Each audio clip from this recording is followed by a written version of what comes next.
And Greg is going to continue us forward on his build of the Praetor's Products structure. So Greg, it's all up to you. All right. First, while I'm getting ready, I'd like to say congratulations on getting 12 applicants. I know how hard it is to get the applications to come in, and that's a good pool to choose from. So congratulations for that. And I also want to say my thoughts are going out to Jim and his lovely wife, Nancy, and I'm sure he'll bounce back. So this is week 3. We're going to be working on Praetor's Products, and this is from Rail Scale Models.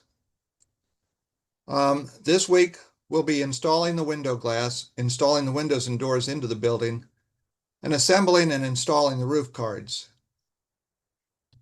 If you remember last show, 2 weeks ago, we glued the walls together, put the structures together, and then painted the structures and painted and prepared the windows and doors.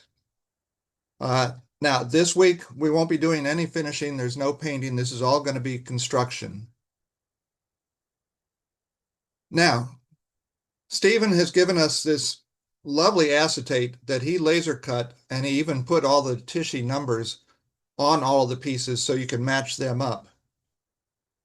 And when I go to do my windows, what I find the easiest way is to use Tamiya extra thin cement. And if you cut your window so that it's a flush fit inside the window frame, then you just put a little dab on the 4 corners, and it wicks underneath the acetate and glues the window in place. And I've never had any of those come out. Now, the doors are real easy. You don't really have frames. You have to put them in. And you can even see, have a little tab here. That doesn't matter. But when you get to the windows, there's one thing that you got to be a little careful about, because you want them to sit flush inside the window frames. And you see these little tabs here that he has to have when he laser cuts them. It's easy to think that, well, I'll just cut in the middle of the tab. But if you do that, the tab's going to keep you from actually getting it flush inside the frame, and the glue may not hold it that well. What I do is I'll use my scalpel, which is very sharp, and I'll just cut right along the top edge of the window. It doesn't really make it any smaller, and it's not appreciably smaller, and that way you have no risk of the tab keeping it from sitting flush. So once I've cut them out, I'll start gluing them in place. And another thing, on the HO version where you have these sliding windows, it's easy to go ahead and glue a piece of acetate in the window, then glue it in the sliding portion and glue it in an open position, but it doesn't look right because of the thickness of the acetate. What I will do is go ahead and cut the acetate, maybe right here at the mullion or a little beyond it, and then glue the window right up to it. And when you look at it from the outside, you can't tell that the acetate was cut, but the sliding part is sitting flush, so it looks right. Another little trick that I've been doing for a long time, if you have a building that is not in the best of condition, meaning they don't clean their windows, I'll take a little bit of burnt umber and a lot of water, so you get a really, really thin mixture, and mix it up and just brush it on with a soft brush. And once it dries, it comes out looking like dirty windows. And the more you put on, the dirtier they look. And if a little bit runs down onto your windowsill, well, I know my windowsills right out my room here are not that clean, so that's okay. So once I've done all of my windows, I'll go ahead and get them dirty. And don't forget to do the windows on the garage door. And there's 2 types of garage doors, this one and the barn door types. Then it's time to go ahead and start gluing them in place. I'm always comfortable using canopy glue to hold them in, as long as they're a nice fit. Every now and then you find a laser cut kit where the openings have a lot of space and the window's a little loose in there. And in that case, I'll use something like a tacky glue, Alien's tacky glue or something. that fills the gap a little bit more. But if they're a nice fit, canopy glue works fine, and I've never had one come out. So once you have all of your windows in place, then we're ready to go ahead and move on. Now, you might want to put blinds or curtains in, especially if you're doing an interior. Sometimes curtains can be fun to put in.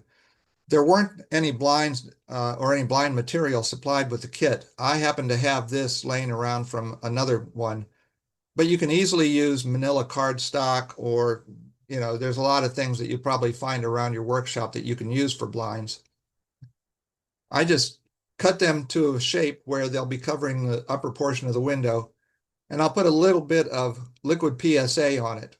And that's the type of glue that once it starts to cure, you can push it into place and it works like an adhesive. It doesn't spread out like a glue will.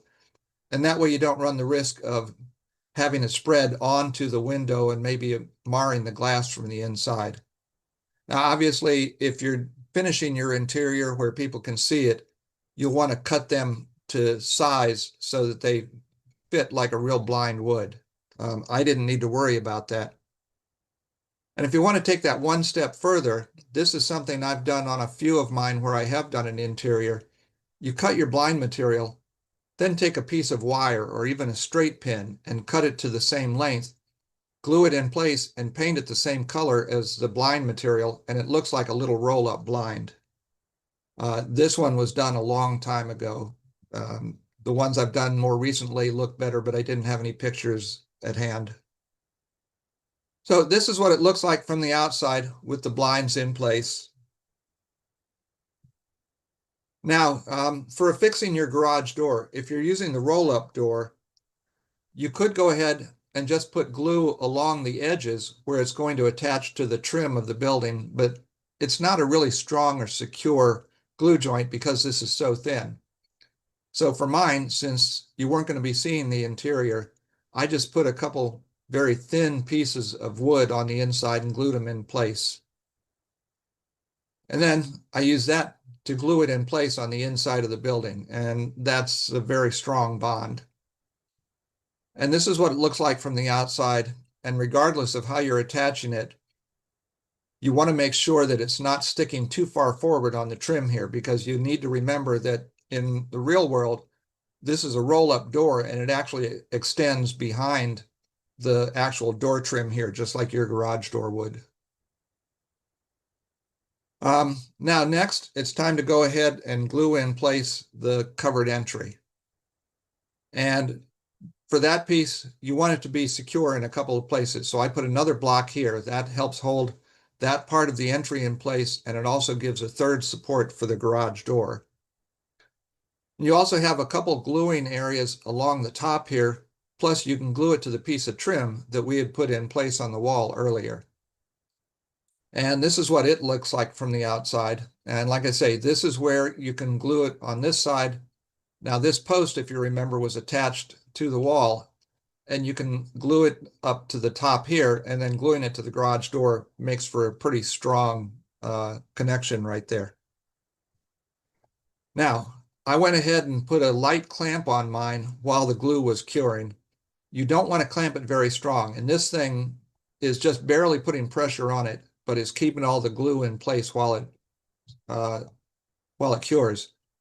The reason you don't want to put too much pressure on it is you can actually start folding this thing, and you might start ending up with a little gap up in this area, and you don't want that. So you could do this, you could just put it on your workbench and put a couple of 1, 2, 3 blocks up against it. This is where you really want to make sure you don't have a gap or anything along all of these edges. So the next thing we're going to do is work on the roof cards, and he's given us some roof supports, and these are at the same angle as the gable ends. So the first thing I did, I used my sanding wheel to just get rid of the little tabs where it was cut out of the sheet. You could use a sanding stick or a piece of sandpaper for that, but you don't want the tab sticking up, otherwise you may not get a good glue joint. Now what I did, I put my roof cards in place, and then I'll take a pencil and mark where the wall is. That way, when you go to put the roof supports in place, you know how far you might want to move them in, and you don't run the risk of gluing them in place where they might interfere with the walls or actually be right up against a window or something. And this is the marks that I had on mine. And then I went ahead and put another mark, so I moved it in a little bit of a ways. You also want to make sure that this is a nice 90-degree connection, and this gives you a chance to use those little floral clamps that Bob Davidson is always talking about. And the other thing you want to do is make sure both of these are at the same position. And you can't really count on putting them both up in the corner here and assuming they'll come out the same, because being folded cardboard is not really a sharp joint. So I just measure from the end of both of them and make sure that that's even. And that way I know that they're both in the same position. Now, one thing I ran into, and I don't know if Stephen has noticed this yet, maybe he'll watch this and he'll see it. Before I glued on the second portion of my roof, I noticed that the roof supports were actually sticking into this open area. And that's where the roof from the wing walls is going to slide under. So all I did was I cut off that little portion of it before I glued that in place. And this is another advantage of doing dry fitting before you glue stuff together. And now, when I put that on there, the roof that sits over the wing walls slides right underneath there, and the roof supports don't interfere with it. So I took all of my roofs that had the roof supports plus the flat ones. This is for the wing walls, and this is for the little awning that goes over the front of the house. And I went ahead and airbrushed them with the same off-white that I had used for my trim and for the windows. And I figured that's the color that they'd use underneath there. You don't want to put on too heavy a coat because you don't want your cardboard to warp. It's easy to do that, but mine, once everything dried, came out nice and flat. Now, this is the roof of the house, and you see it has these two extensions, and they're what go down over the wing walls. So that's an easy way to center it fore and aft when you go to put it in place. For gluing it down, I went ahead and used Aleene's Tacky Glue. You want a nice strong joint for that. Now, for gluing the little extension in place, I went ahead and used Canopy Glue and then used my toothpick to just clean this off after I put it in place. And if there's any little bit of Canopy Glue that still is there, well, it's pretty much invisible once it dries. And then I went ahead and glued the roof that goes over the wing walls in place here. You don't need to worry about these little gaps because that'll be covered once we put the rolled roofing on it. Now, for the larger structure, again, I went ahead and used Aleene's Tacky Glue, and that's why we put these blocks in place earlier when we were doing all the bracing. While you could put a line of glue just on the edge of the wall, if you hadn't put those in place, it's not that big an area and you're not going to get a really strong joint. Plus you run the risk of glue squeezing out and you have to clean it up. By putting these in place, you can put the glue back here, gives you a stronger joint, and you're not as concerned about it squeezing out. And again, since this one didn't have the extensions to center it, I use a ruler and just make sure that before the glue is setting up, that I have an equal overhang on the gable ends.